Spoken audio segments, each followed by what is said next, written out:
morning class. So today I'm starting from the new topic. Okay, so your topic is rectangular components. Rectangular components of a vector.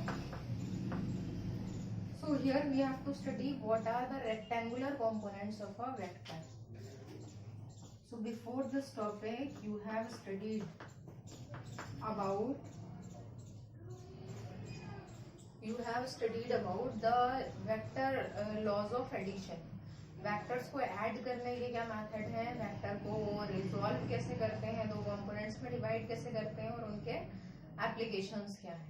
Okay, अब आपको ये जितने भी topics हैं ये direct तो कम आते हैं, न्यूमेरिकल्स में ज्यादा यूज होते हैं. So today I will give you some of the numericals also how to solve. Okay, so rectangular components of a vector meaning सबसे पहले तो उसमें आ रहा है रेक्टेंगुलर कंपोनेंट्स. तो आपको पता है कि जो एक गिवन वेक्टर होता है अगर वो इंक्लाइंड है किसी पर्टिकुलर डायरेक्शन में है तो उसके कंपोनेंट्स डिवाइड हो जाते हैं. जैसे कि अर्थ के केस में आपने स्टडी किया था कि जब हम चलते हैं, वॉकिंग ऑफ अ मैन जो एग्जांपल था, उसमें जब हम चलते हैं तो हमारे जो एक्शन की डायरेक्शन है उसके अपोजिट डायरेक्शन में अर्थ रिएक्शन एक्सर्ट करती है और वो रिएक्शन दो कंपोनेंट्स में डिवाइडेड होता है.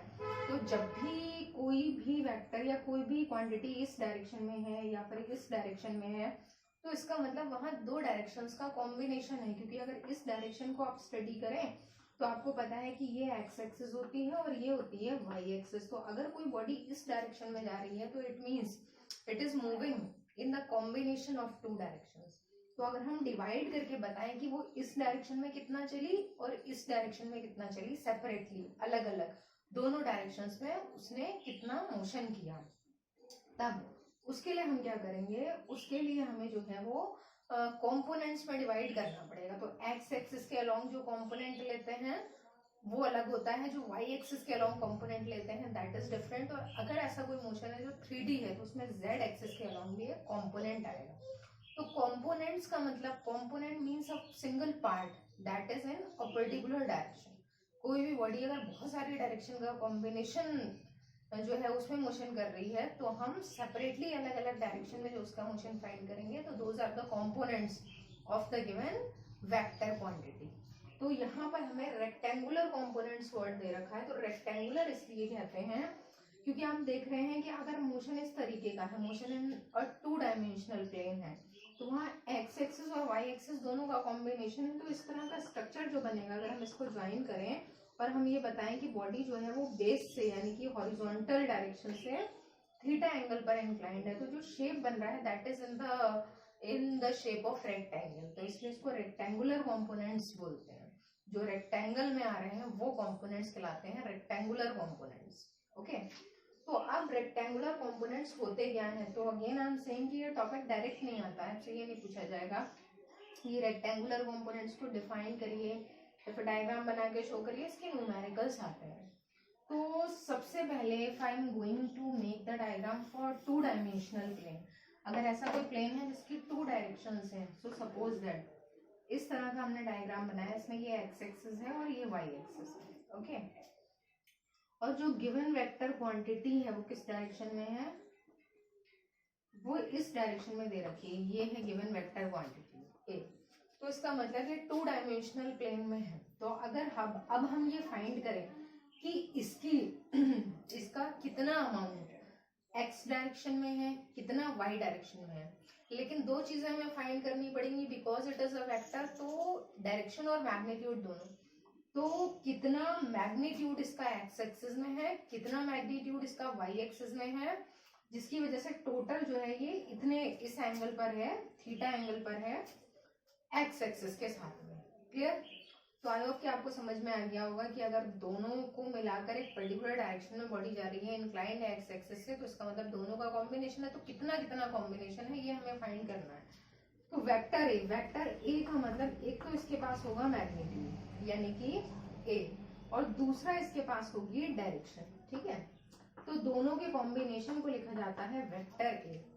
अब आपको इसमें दो चीजें ही फाइंड करनी है. एक तो एक्स एक्सिस में मैग्नीट्यूड कितना है, तो उसके लिए सिंबल हम यूज करते हैं ए लिखकर, ये तो मैग्नीट्यूड का सिंबल हुआ जिसपे वेक्टर नहीं लगा है, और सफिक्स में अगर हम एक्स लगाते हैं, स्मॉल एक्स, तो इसका मतलब magnitude of A in x direction. ठीक है, तो एक्चुअली डायरेक्शन नहीं है इसके पास, सिर्फ ये एक हिंट बता रहा है कि एक्स वाली जो डायरेक्शन है उसमें कितना मैग्नीट्यूड है। ओके, अब दूसरी बात, आपको डायरेक्शन भी शो करनी पड़ेगी। तो मैंने लास्ट टाइम आपको बताया था कि जो एक्स वाई और जेड एक्सिस होती हैं उनकी डायरेक्शन को शो करने के लिए, जैसे मैंने आपको एक एग्जांपल दिया था कि वेक्टर ए जो है उसको कैसे लिखा जाएगा, तो वेक्टर ए को लिखने का तरीका, अगर वेक्टर ए जो है वो दो डायरेक्शन का कॉम्बिनेशन है, तो मैंने आपको बताया था कि आई कैप, जे कैप और के कैप, ये कहलाते हैं यूनिट वेक्टर्स। जैसे आपने सबसे पहले पढ़ा था, अगर मान लीजिए that video voice was not clear, तो सबसे पहले आपने यूनिट वेक्टर पढ़ा था, ठीक है, जब मैंने आपको टाइप्स ऑफ वेक्टर पढ़ाया था। तो यूनिट वेक्टर में आपने पढ़ा था कि यूनिट वेक्टर को रिप्रेजेंट कैसे करते हैं, कैप लगाकर रिप्रेजेंट करते हैं, और कैप जो है वो क्या बताता है कि ये जो वेक्टर है इसके पास डायरेक्शन तो है लेकिन इसका मैग्नीट्यूड कितना है, 1 है, यूनिट है। ओके, तो ऐसा कोई भी वेक्टर जिसका मैग्नीट्यूड 1 हो, यूनिट हो और उसके पास डायरेक्शन होनी चाहिए, that is called unit vector, वो कहलाता है यूनिट वेक्टर। ठीक है, तो अब यहाँ पर आपको याद ये रखना है कि अगर x डायरेक्शन है तो कैसे पता चलेगा, जैसे आपने लिख दिया मान लीजिए कि 5, तो 5 मैग्नीट्यूड x डायरेक्शन में है, लेकिन कैसे, कोई ऐसा हिंट होना चाहिए जिससे पता चले कि 5 मैग्नीट्यूड इसका x डायरेक्शन में है। तो हमेशा यूनिट वेक्टर्स जो है वो x, y और z एक्सिस के अलग अलग सिंबल से रिप्रेजेंट होते हैं। तो x एक्सिस का जो यूनिट वेक्टर होता है वो i कैप होता है। तो i कैप अगर 5 के साथ में आई कैप लिखा है, ठीक है, आपको कोई डायग्राम नहीं दे रखा है, बस आपको ये बता रखा है कि ये एक वेक्टर ए है और उसके आगे लिखा 5 आई कैप। ठीक है, तो ऑटोमेटिकली आपको पता चल जाएगा कि ये जो वेक्टर है किस डायरेक्शन में है। तो अगर आई लगा है इसके साथ में तो it means it is in x direction. इसका मतलब क्या हुआ कि ये किस डायरेक्शन में है, ये एक्स डायरेक्शन में है। ठीक है, तो 5 आई कैप का मतलब कि मैग्नीट्यूड इस वेक्टर का 5 है और इसकी डायरेक्शन किधर है, एक्स एक्सिस की तरफ है, यानी कि ऐसे। तो आप इजीली इसका डायग्राम बना सकते हैं। तो आई कैप क्या शो करता है, मैग्नीट्यूड उसका कुछ नहीं होता है, तो उसको इसके साथ लिखने से मैग्नीट्यूड पे कोई इफेक्ट नहीं पड़ता है, बस वो ये शो करता है कि डायरेक्शन किस तरफ है।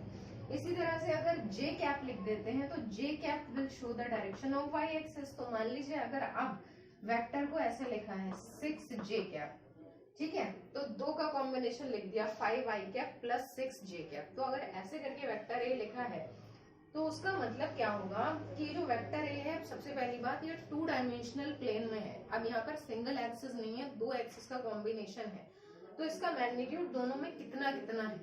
तो 5 मैग्नीट्यूड इसका एक्स डायरेक्शन में है, 6 मैग्नीट्यूड इसका वाई डायरेक्शन में है। तो अगर हमें वाई डायरेक्शन को शो करना होता है तो हम लिखते हैं जे कैप, मैग्नीट्यूड के साथ में डायरेक्शन को लिख दिया। तो एक्स एक्सिस क्या शो करती है, सॉरी आई कैप क्या शो करता है, direction of x axis, J cap show करता है डायरेक्शन ऑफ वाई एक्सिस। इसी तरह से एक जो यूनिट वेक्टर होता है वो होता है के कैप, तो के कैप शो करता है डायरेक्शन इन जेड एक्सिस। तो इन तीनों की डायरेक्शन को शो करने के लिए ये यूनिट वेक्टर्स बनाए गए और मैग्नीट्यूड पे कोई इफेक्ट नहीं डालते हैं क्योंकि मैग्नीट्यूड इनका 1 होता है। तो सबसे पहले तो आपको ये याद रखना है। ओके, अब उसके बाद क्या आता है, दूसरे नंबर पे आपको क्या बताना है कि रेक्टेंगुलर कंपोनेंट्स में आप किसी पर्टिकुलर वेक्टर को कैसे रिप्रेजेंट करेंगे। तो जैसे हमने यहाँ तो नंबर्स ले लिए 5 6, वैसे अगर नॉर्मली आपको लिखना हो कोई भी रिलेशन, एक आइडियल रिलेशन लिखना है, चाहे एक्स वाई प्लेन के लिए लिखें और चाहे एक्स वाई जेड प्लेन के लिए लिखें। तो अगर हम एक्स वाई प्लेन के लिए लिख रहे हैं, ठीक है, तो इस तरीके का डायग्राम बनाएंगे, ये वेक्टर है और ये ए एक्स का मतलब मैग्नीट्यूड किस डायरेक्शन में लिया है, एक्स डायरेक्शन में। इसी तरह से यहाँ पर मैग्नीट्यूड को हम लिखेंगे ए वाई। तो अगर हम यहाँ वेक्टर ए को रिप्रेजेंट करेंगे तो ये हो जाएगा ए एक्स, मैग्नीट्यूड हो गया, और आई कैप क्या हो गया, डायरेक्शन। ठीक है, इसी तरह से प्लस हमने लिखा ए वाई और ये हो गया आपका जे कैप। ठीक है, तो ये आपका इस कंडीशन में हो गया 2 डायमेंशनल प्लेन में, एक्स वाई प्लेन में आप ऐसे शो करेंगे। इसी तरह से अगर आपका 3 डायमेंशनल प्लेन हो तो आपको प्लेन में 3rd डायरेक्शन और शो कर लेनी है और ये z डायरेक्शन हो जाएगी और इसमें जो यूनिट वेक्टर होगा वो के कैप होगा। तब उस कंडीशन में आप लिखेंगे कि vector A is equal to A X I cap plus A Y J cap plus A Z K cap. तो इन सभी का मतलब क्या हुआ कि इसका A X magnitude I direction में, एक्स डायरेक्शन में है, A Y magnitude Y direction में है और A Z magnitude Z direction में है। तो दिस इज द रिलेशन। ये वाला रिलेशन जो है आपका ये है 3 डायमेंशनल प्लेन के लिए और ये 2 डायमेंशनल प्लेन के लिए। अब इन कंडीशंस में अगर ऐसे लिखा हुआ होता है तो हम जो है वो मैग्नीट्यूड्स और डायरेक्शंस कैसे फाइंड करते हैं, एक ये भी क्वेश्चन है। अगर आपको मैग्नीट्यूड फाइंड करना हो, डायरेक्शन फाइंड करना हो तो कैसे करेंगे? ओके, तो उसके लिए देखिए सबसे पहले मैंने बताया कि अगर आपका ये 2 डायमेंशनल प्लेन है तो 2 डायमेंशनल प्लेन में ओरिजिन से स्टार्ट हो रहा है, ये एक्स है, ये वाई है और ये जो वेक्टर ए है ये थीटा एंगल से inclined. Okay, so if you want to make the diagram then make it.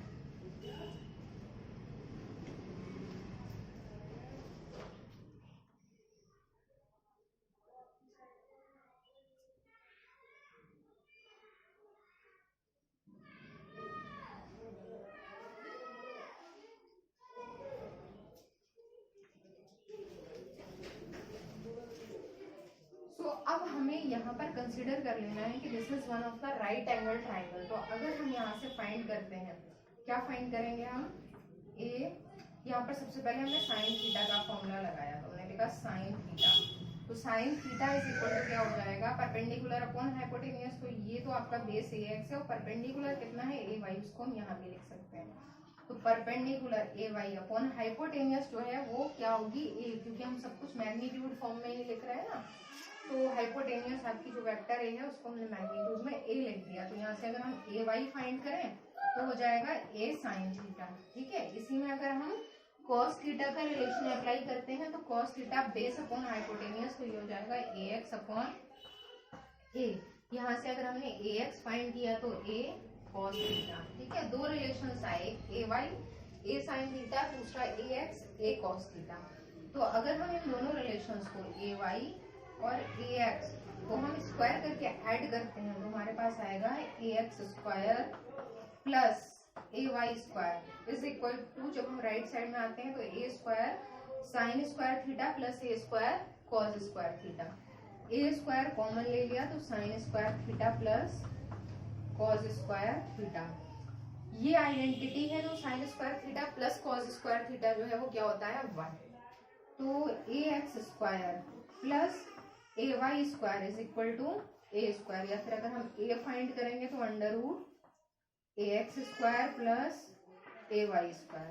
तो अगर आपको मैग्नीट्यूड फाइंड करना हो ए का, जैसे आपको बता रखा है, मैंने भी ये बताया था कि एक वेक्टर जो है वो इस तरीके से गिवन है। अगर आपको ये बताया है कि 5 इसका मैग्नीट्यूड एक्स डायरेक्शन में है, 6 मैग्नीट्यूड वाई डायरेक्शन में है और आपको फाइंड करना है ए का मैग्नीट्यूड, ओवरऑल मैग्नीट्यूड कितना है ये फाइंड करना। तो उस कंडीशन में आप क्या करेंगे? ये वाला रिलेशन अप्लाई करेंगे। A is equal to under root पहला वाला मैग्नीट्यूड, यानी यहाँ 5 लिखा है तो 5 स्क्वायर प्लस दूसरा मैग्नीट्यूड यहाँ पर आ जाएगा 6 स्क्वायर। ओके, तो ये वाला रिलेशन आप यहाँ पर अप्लाई कर देंगे। इसी तरह से अगर आपको फाइंड करनी होगी डायरेक्शन, तो डायरेक्शन में आप फॉर्मूला लगाएंगे टेन थीटा का। टेन थीटा होता है परपेंडिकुलर अपॉन बेस। परपेंडिकुलर कितना दे रखा है यहाँ पर? ए वाई। बेस में दे रखा है ए एक्स। ओके, तो आप यहाँ पर डायरेक्शन अगर फाइंड करेंगे तो थीटा इज इक्वल टू हो जाएगा टेन इनवर्स ए वाई अपॉन ए एक्स। तो ये जो दोनों वैल्यूज दे रखी हैं इनको डिवाइड कर देंगे, टेन इनवर्स फाइंड कर लेंगे, वो हो जाएगा एंगल। तो ये पूरा मेथड है, इसमें आप गिवन वेक्टर का मैग्नीट्यूड और उसकी डायरेक्शन उसके कंपोनेंट्स की हेल्प से फाइंड कर सकते हैं। तो ऐसा ही इसमें दे रखा होगा, जितने भी न्यूमेरिकल्स हैं उनमें कंपोनेंट्स गिवन होंगे और कंपोनेंट्स की हेल्प से आपको गिवन वेक्टर का मैग्नीट्यूड या डायरेक्शन फाइंड करना होगा। उसके बाद कुछ न्यूमेरिकल्स हैं, उन न्यूमेरिकल्स को आप यहाँ पर I will send the image to you and here you will note down the solution. So first of all note it down, then I'm writing here the numerical.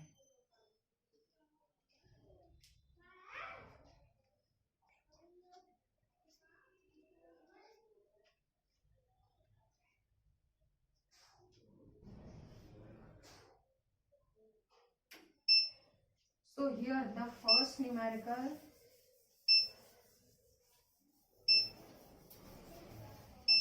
पहला न्यूमेरिकल जो है आपका वो दे रखा है। Question is find the vector A B.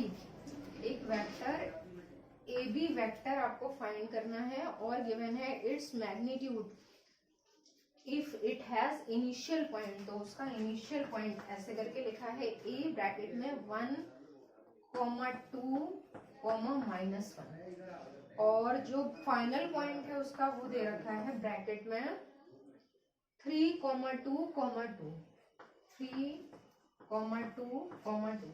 तो आपको यहाँ क्या करना है, वेक्टर ए बी लिखा है कि find a vector A B vector if it's initial point is this and final point is this.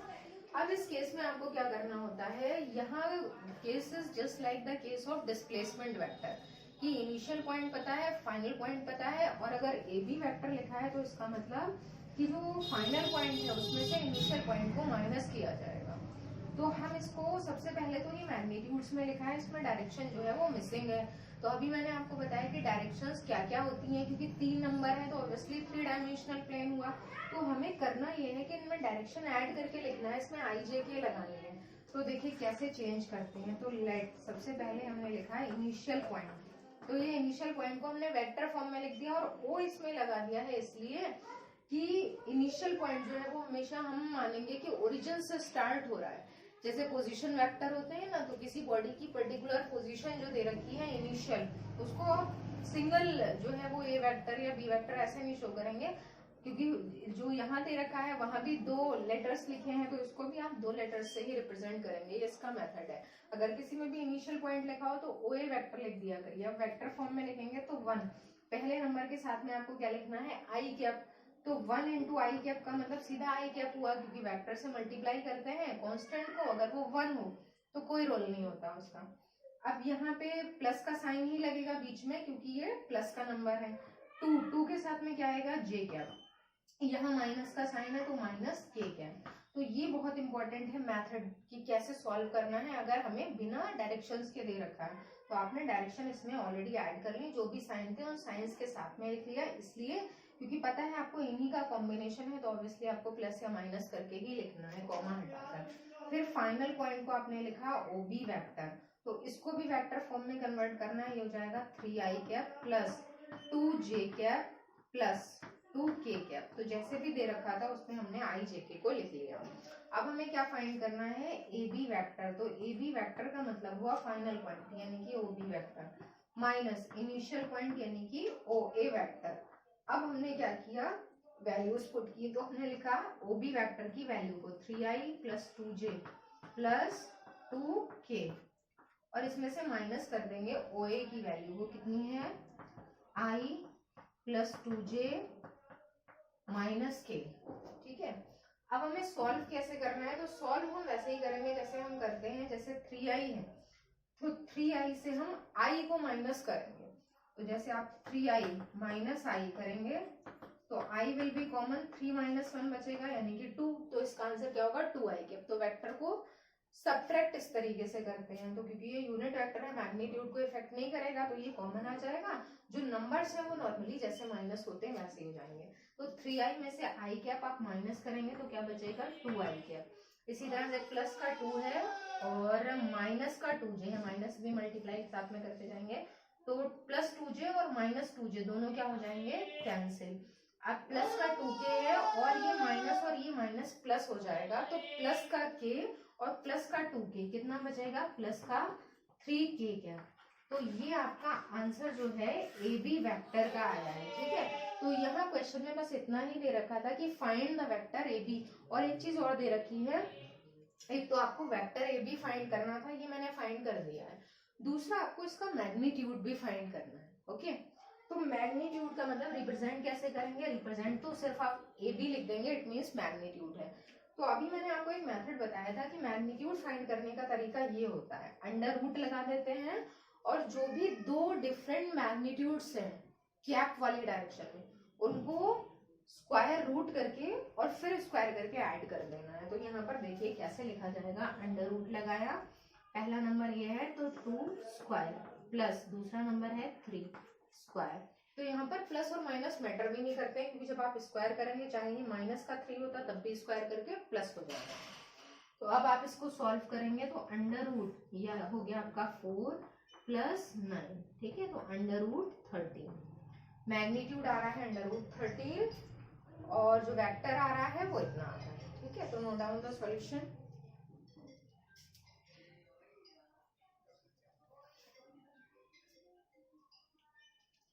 Note down the solution, then one more numerical is there for you.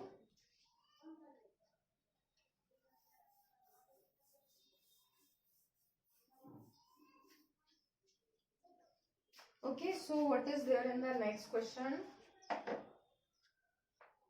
In next question is कि find the vector parallel to the resultant of the vectors given है vector A, given vector A की value दे रखी है i plus 4j minus 2k, I cap plus 4j cap minus 2k cap. Vector B की value दे रखी है 3i minus 5j plus 3i minus 5j plus k। ये दो वेक्टर्स दे रखे हैं और इस क्वेश्चन में दे रखा है कि आपको फाइंड करना है एक unit vector parallel to the resultant of this. तो क्वेश्चन में गिवन है कि सबसे पहले आपको यूनिट वेक्टर एक फाइंड करना है, वो बाद में करेंगे, जो कि पैरेलल होना चाहिए इनके रिजल्टेंट के। तो पहले हम इनका रिजल्टेंट फाइंड कर लेते हैं। तो आपको पता है रिजल्टेंट का फॉर्मूला क्या होता है? रिजल्टेंट का फॉर्मूला होता है vector A plus vector B. तो वेक्टर ए और वेक्टर बी को क्या करना है? ऐड करना है। तो हम यहाँ लिख देते हैं i plus 4j minus 2k और इसको क्या करना है? प्लस करना है b के साथ में। b कितना दे रखा है? 3i minus 5j plus k। इन दोनों को ऐड करेंगे तो 3 प्लस 1 ये हो गया 4i कैप प्लस 4j है वो माइनस 5 है तो बचेगा माइनस j कैप और माइनस 2 और प्लस 1 तो बचेगा माइनस k कैप। ये तो आ रहा है आपका रिजल्टेंट। अब आपको क्या फाइंड करना है? Unit vector. तो यूनिट वेक्टर का रिलेशन आपने पढ़ा है, इसी का यूनिट वेक्टर है तो क्या होगा? R vector upon it's magnitude. उसके बाद आपने सॉल्व किया तो आर वेक्टर की वैल्यू लिखी 4i cap minus j cap minus k cap. Magnitude कैसे फाइंड करेंगे? तो अंडर रूट में इनको स्क्वायर करके ऐड कर देना है। तो 4 स्क्वायर प्लस, तो जब जो भी मैंने बताया था माइनस का होगा तो भी स्क्वायर करके प्लस हो जाना है और प्लस ये हो गया माइनस 1 स्क्वायर।